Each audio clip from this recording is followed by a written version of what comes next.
bahwa selama ini pembangunan berdirinya Kabupaten Sumba Barat 15 tahun pembangunan yang ada menggunakan pasir laut ya. Kemudian bahkan Polres ini pun menggunakan pasir laut pembangunannya. Saya jawab duluan, Polres menggunakan pasir laut. Iya. Oke, ya benar. Yang perlu digarisbawahi bahwa Polres ini dibangun oleh kontraktor, bukan orang Polres. Itu dulu ya, supaya kita bisa melihat peran dan cara berpikir kita ya.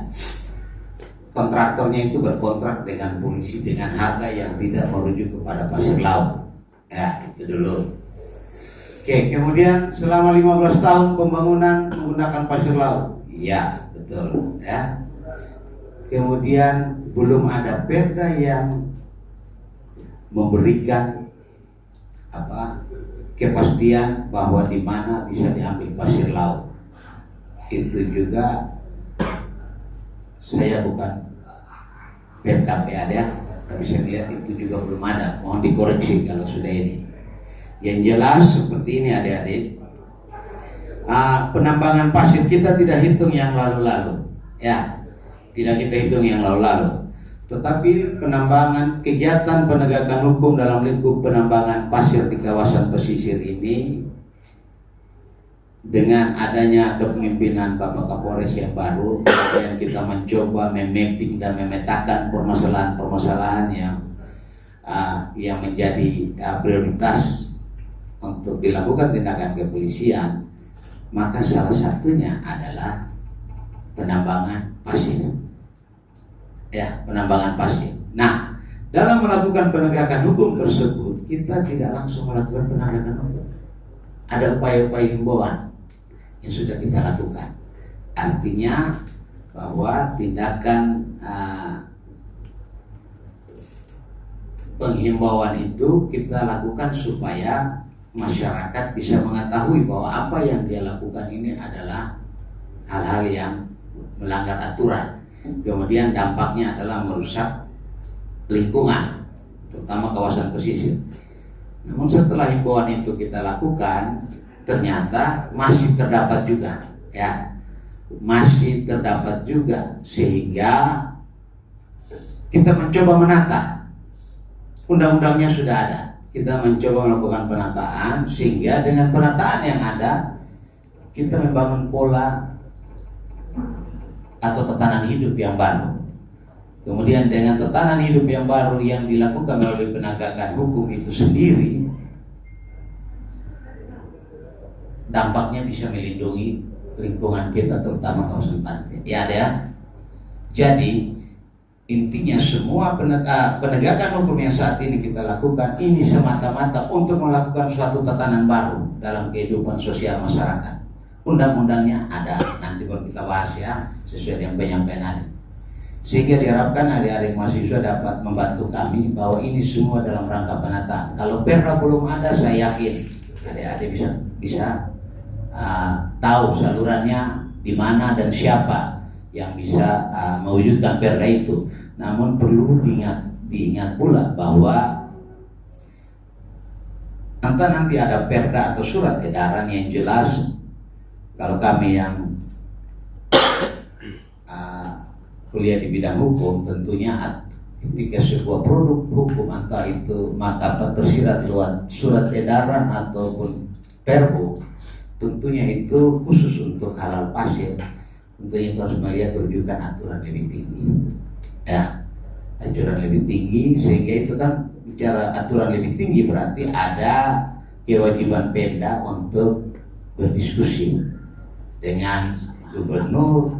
Kalau gubernur, syukur-syukur gubernur bisa menjustifikasi usulan itu. Kalau tidak, maka gubernur juga akan membawa pikiran-pikiran ini ke level yang lebih tinggi, dalam hal ini ke pusat, ya dia. Dan tentunya seperti itu berarti kita membutuhkan proses di dalamnya, ada waktu, ya.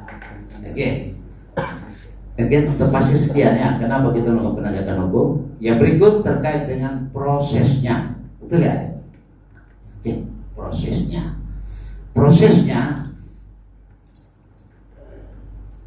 pelakunya adalah orang tentunya. Itu kita tegak lurus. Kemudian karena pertimbangan kemanusiaan, kita menghilangkan anak sebagai pelaku. Bukan menghilangkan, tetapi memberikan perlakuan khusus. Ya, anak sebagai pelaku. Kenapa kita memberikan perlakuan khusus? Karena kita melihat bahwa terlepas dari undang-undang itu mengatakan bahwa dia salah karena dia menyekop, uji perbuatan menyekop, artinya kan turut. Ya, dalam maksudnya turut melakukan, tetapi kita tidak melihat dengan kacamata kuda. Ya, kita melihat dia anak sebagai sosok yang masih memiliki masa depan. Nah, untuk itu di samping berproses nanti secara formalnya itu ada tahapan-tahapannya, kita tetap mengembalikan ke orang tua untuk dia tetap melaksanakan pendidikannya, ya, melaksanakan pendidikannya. Dan tentunya nanti dengan proses-proses formal yang ada, mudah-mudahan ada pertimbangan-pertimbangan untuk kalau bisa anak ini dilakukan ya diversi atau apa. Tentunya itu bukan polisi sendiri, ya, bukan polisi sendiri.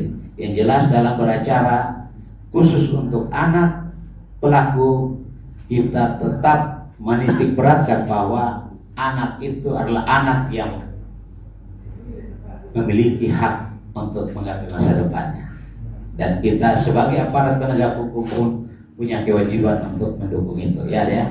Yang berikut terkait dengan berproses juga terkait dengan barang bukti, ya. Perlu diketahui bahwa barang bukti ini dalam sebuah peristiwa pidana itu salah satu bagian dari sebuah proses. Nah, karena barang bukti mobil ini khusus untuk di Polres SBD ada satuan tahanan dan barang bukti, tapi khusus barang bukti yang berwujud seperti truk yang besar, ya, itu kita tidak mempunyai tempat perawatan, ya, tempat perawatan.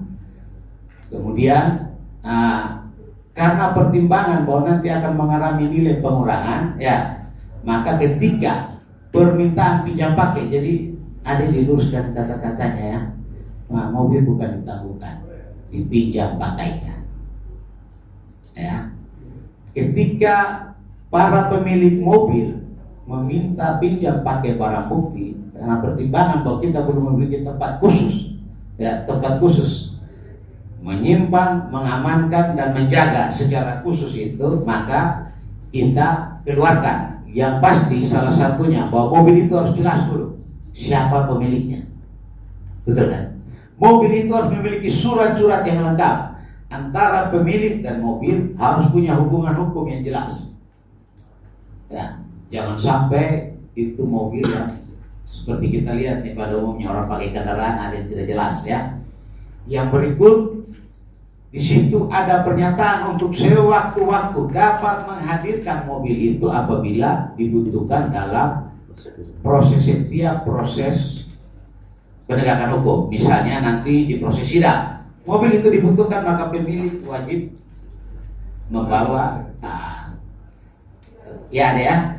mobil tetap dengan ketentuan di dalam pernyataan salah satu ketentuan tidak merubah bentuk, ya. Dan itu kewenangan yang masih diberikan oleh undang-undang dalam lingkup kepada polisi untuk menilai. Penilaian itu salah satu itu benar mobil ada kaitan dengan permohon dan ada hubungan hukum milik atau pemohon terhadap mobil itu, kemudian identitas mobil itu sendiri, legalitas. Baik, saya rasa itu, ya.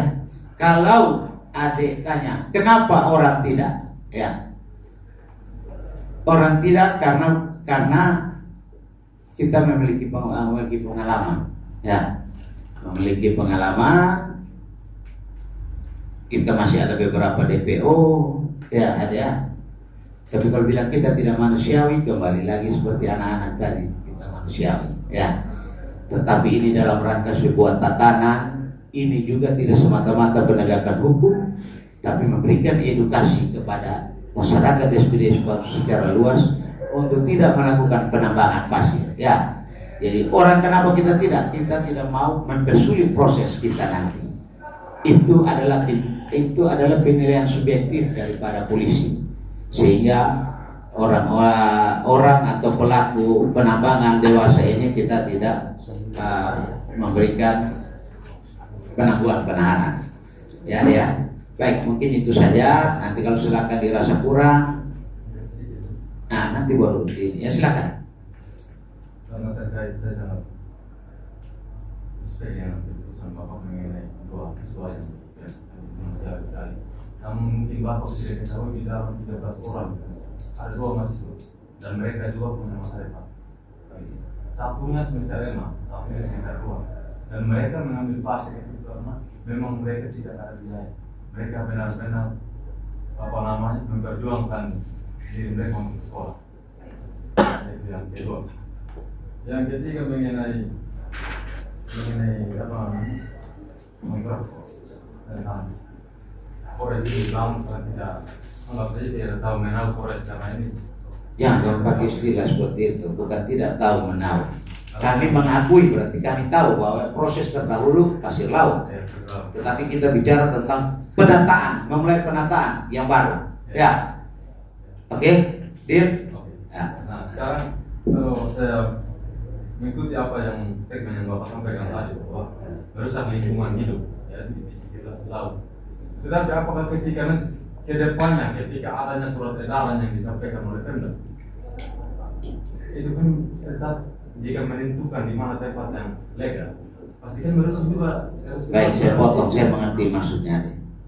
Itu yang tadi saya katakan bahwa entah nanti produk hukum, saya kan tidak punya kompetensi itu kan, saya bukan Pemda. Entah nanti produk hukum yang dikeluarkan bupati dalam